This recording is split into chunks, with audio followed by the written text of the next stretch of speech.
وضو کر لیا گیا، تو ایک لوٹا پانی لے گا اور لے جا کر کے وضو کیا، وضو کر کے آ کر کے جمعہ کی نماز، عید کی نماز یا ویسے بھی کوئی نماز پڑھنی ہے تو انسان پڑھے گا۔ اب اس سے اگر پوچھا جائے کہ ایک لوٹے پانی میں تمہارا وضو کیسے ہو جاتا ہے، تو انسان بڑے فخر کے ساتھ جواب دیتا ہے، جانتے نہیں ہیں یہ پانی اللہ کی نعمت ہے، کل قیامت کے میدان میں اس پانی کا حساب دینا ہوگا۔ ہم نے مانا اللہ رب العزت کا کلام بھی کہتا ہے تم پر کو سلوک یومئذ علی نہیں، میں قیامت کے میدان میں اپنی ایک ایک نعمتوں کا حساب دوں گا۔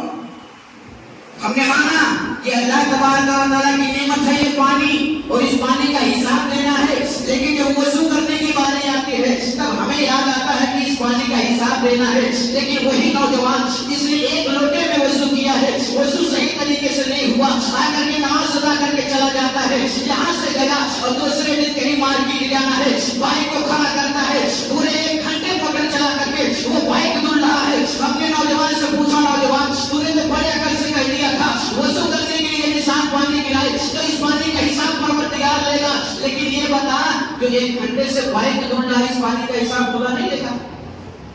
اس کا بھی تو خدا حساب لے گا، وہ بھی تو اللہ کی نعمت ہے۔ یہ صرف جانتے کس وجہ سے جواب دیا جاتا ہے ایک لوٹے والا، ایک لوٹے سے وضو کرنے کے بعد جواب دیتا ہے اس کا حساب دینا جانتے ہیں؟ معلومات نہیں ہے، نالج نہیں ہے کہ وضو کیسے کیا جاتا ہے، اس وجہ سے ایک لوٹے میں جیسے وضو کیا ہے 2 رکعت پڑھا اور اپنے راستے مسجد اپنے راستے۔ اب پھر ہفتے کے بعد اس مسجد سے ملاقات ہونی ہے، کون جائے گا سوال کرنے، کون جائے گا جواب دینا؟ نہیں، وضو کرنے کی بہت ضروری ہوتی ہے۔ جس اعضاء کو وضو سے پہلے غسل ہوتا ہے، غسل جب آپ کا ہوگا اچھے طریقے سے ہوگا تب جا کر کے آپ کا وضو ہوگا، اور وضو جب اچھے طریقے سے ہوگا تو آپ عید پڑھیں یا نفل نماز پڑھیں یا تہجد پڑھیں تب جا کر کے وہ نماز آپ کی ادا ہوگی۔ اگر وضو نہیں ہے، بغیر وضو کی کوئی نماز نہیں ہے، یہاں تک کہ جنازہ جو بغیر اذان کی جب نماز ہوتی ہے وہ نماز بھی آپ بغیر وضو کے نہیں پڑھ سکتے ہیں۔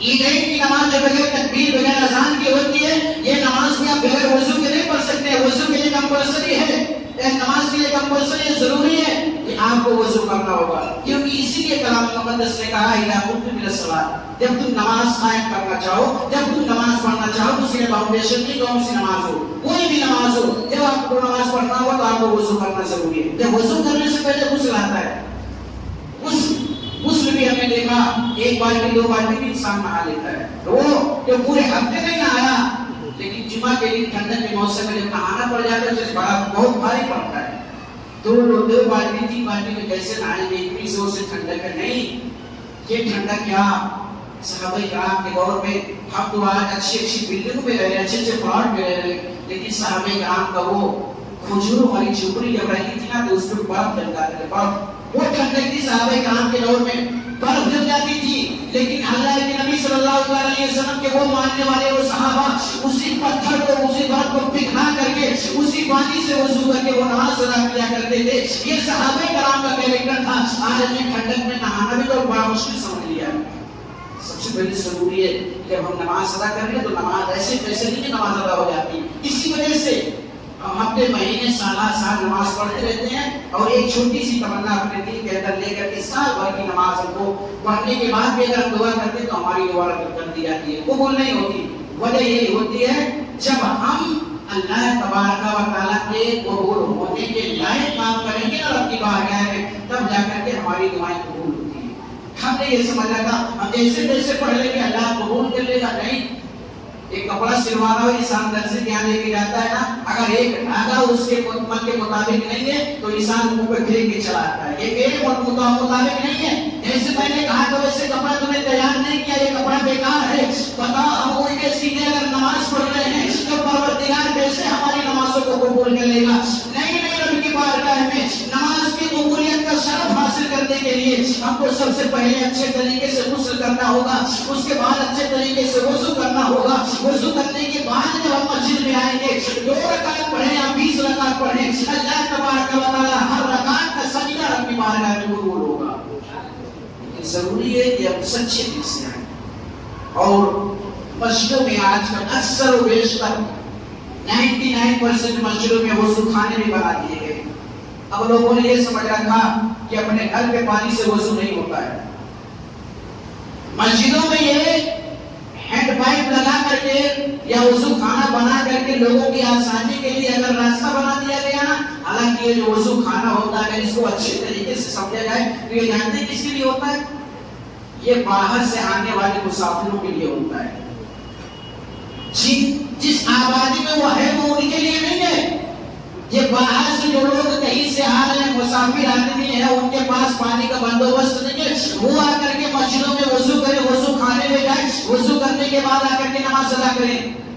لیکن آج 99% مسجدوں میں وضو خانہ بن گیا ہے. اب انسان نے سمجھ لیا ہے گھر کے پانی سے وضو ہوتا ہی نہیں ہے. ایسا نہیں ہے، ایسا نہیں کہ جب ہم نیکی کرنے کا کوئی بھی ارادہ کرتے ہیں نا، اللہ تبارک و تعالیٰ نے کرامن کاتبین دو فرشتے ہیں جو اللہ تبارک و تعالیٰ نے دائیں اور بائیں بازو پر بٹھا رکھا ہے اپنی قدرت سے. ہر انسان کے دائیں بائیں بازو پر رہتے ہیں وہ کرامن کاتبین. ایک کا نام ہے نیکی، ایک کا کام ہے نیکی لکھنا اور دوسرے کا کام ہے بھلائی لکھنا. تو جب ہم کوئی بھی نیکی کا ارادہ کرتے ہیں، نیک کام کرنے کا نا، تو وہ داخل کرنے والا فرشتہ اپنی قلم کو ارشاد کر دیتا ہے. ہم نے نیکی کیا نہیں ہے، صرف دل کے اندر ارادہ کیا ہے کہ ہم نیکی کرنے والے ہیں. یہ دائیں کرنے والا فرشتہ اپنی قلم کو ارشاد کر دیتا ہے، لکھنا شروع کر دیتا ہے. فرشتے کو اور فرشتے ہیں نا، وہ کہتے ہیں ارے بھائی ابھی صرف نیکی کیا ہی نہیں، آپ نے قلم کو اشارہ کر دیا، نیکی لکھنا اشارہ کر دیا.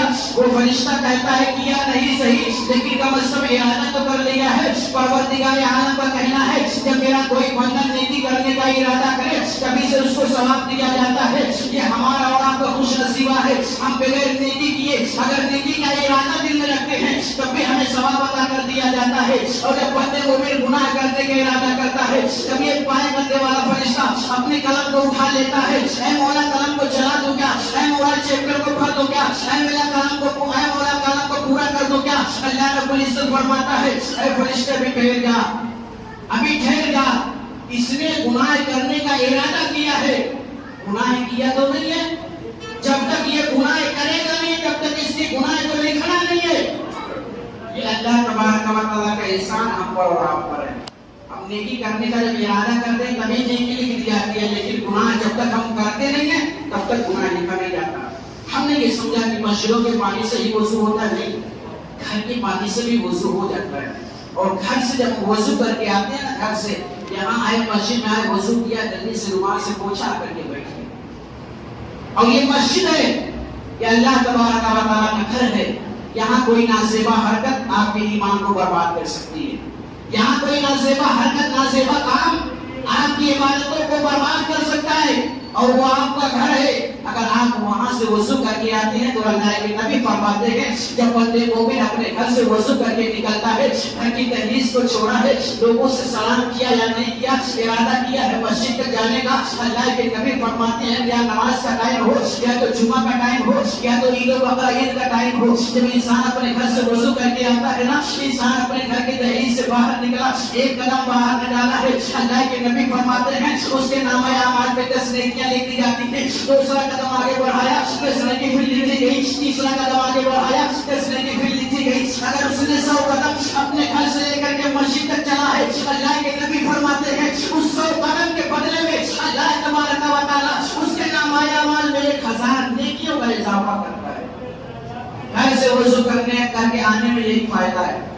اور یہاں سے وضو کیا، یہ تو مسافروں کے لیے بنایا گیا، لیکن ہم نے یہ نہیں سمجھا کہ یہ کس کے لیے.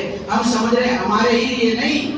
ہاں کبھی ایسی ضرورت ہوئی کہ آپ کے گھر میں جو وضو کرنے کی جگہ ہے وہاں آپ کو ٹائم نہیں ملا وضو کرنے کے لیے، یا اسی راستے سے آپ آئے گئے اتفاقاً نماز کا ٹائم ہو گیا، اگر کے وضو کر لیا، نماز پڑھ لیا. لیکن بہتر ہے، مستحب ہے کہ اپنے گھر سے اگر وضو کر کے آئے نا تو وہ بہتر ہوتا ہے. اور مسجدوں میں وضو کرنے سے اس وجہ سے منع کیا جاتا ہے، اس کی بھی ایک وجہ ہے، اس کی بھی ایک وجہ ہے. ایسے نہیں وضو کرنے کے منع کیا نہیں. آپ جو وضو کرتے ہیں نا، اللہ کے نبی صلی اللہ علیہ وسلم فرماتے ہیں انسان جب وضو کرتا ہے، ہاتھ دھلتا ہے، چہرہ دھلتا ہے، کلی کرتا ہے، ناک میں پانی ڈالا، پیر میں پانی ڈالا، ہر ایک اعضاء کو انسان نے دھلا، تو اللہ کے نبی فرماتے ہیں جب بندے کو بھی ہاتھوں کے گٹوں کو دھلتا ہے، ہاتھوں کو پنجوں کو جب دھلتا ہے تو اللہ کے نبی فرماتے ہیں کہ پنجوں سے جو کچھ بھی گناہ ہوا رہتا ہے نا وہ اسی پانی کے ذریعے سے چھڑ جایا کرتا ہے.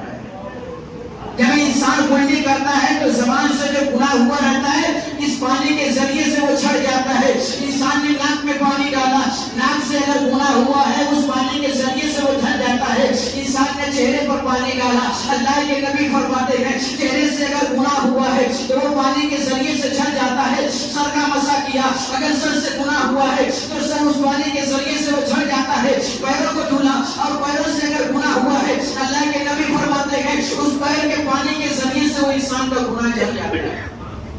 اور منع اس وجہ سے کیا جاتا ہے نا, پانی جب انسان مسجد کے اندر وضو کرتا ہے نا تو بہت کم ایسے لوگ ہوں گے کہ وضو کرنے کے بعد پانی وہی نچوڑتے. نہیں, وضو وہاں وضو کھانے پہ کیا اور آ کر کے صاف صفائی مسجد کے صف میں کھڑے ہو کر کے لوگ کرتے. یہاں آ کر کے اپنا آستین صاف کریں گے یا جو بھی پانی لگا اس کو صاف کر کے. یہ وضو کا جو پانی ہوتا ہے نا, یہ مسجدوں میں گرانا, فقہائے کرام لکھتے ہیں مسجدوں میں وضو کا پانی گرانا یہ مکروہ تحریمی ہے.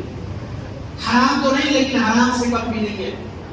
تو اس سے بچنے کے لیے آپ کو کہا جاتا ہے کہ آپ گھر سے وضو کر کے آئیں تو یہ بہتر ہے, اور گھر سے وضو کر کے آنا یہ مستحب ہے. اور گھر سے وضو کر کے آئیں گے تو اتنے قدم چلیں گے ہر قدم پر آپ کو 10 نیکیاں بھی ملیں گی. یا ایھا الذین آمنوا اذا قمتم الى الصلاۃ فاغسلوا وجوہکم وایدیکم الى المرافق وامسحوا برؤوسکم وارجلکم الى الکعبین. اے ایمان والو, جب تم نماز قائم کرنا چاہو تو اپنے چہرے کو دھل لو, اپنے ہاتھوں کو دھل لو, سر کا مسح کر لو اور پیر کو دھل کر کے رجوع ہو کر کے اللہ تبارک و تعالیٰ کی طرف اور کعبے کی طرف منہ کر کے کھڑے ہو جاؤ, اپنی نماز ادا کرو.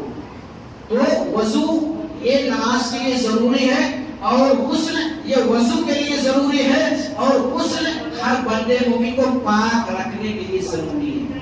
تو ہم جب کہیں بھی رہیں کبھی بھی ہمیشہ یہ کوشش کیا کریں کہ کوئی بھی چھوٹا سا کام کرنا ہو تو ہمیں نہانے کی ضرورت نہ پڑے. کم از کم ہم مسلمان ہیں, ہمیں اور لوگوں میں فرق ہونا چاہیے, ہمیں اور لوگوں میں ذرا ڈفرینس ہونا چاہیے کہ ہمارا اسلام کیا ہے, ہمارا مذہب کیا ہے, ہمارا دھرم کیا ہے, ہمیں اسے فالو کرنا چاہیے.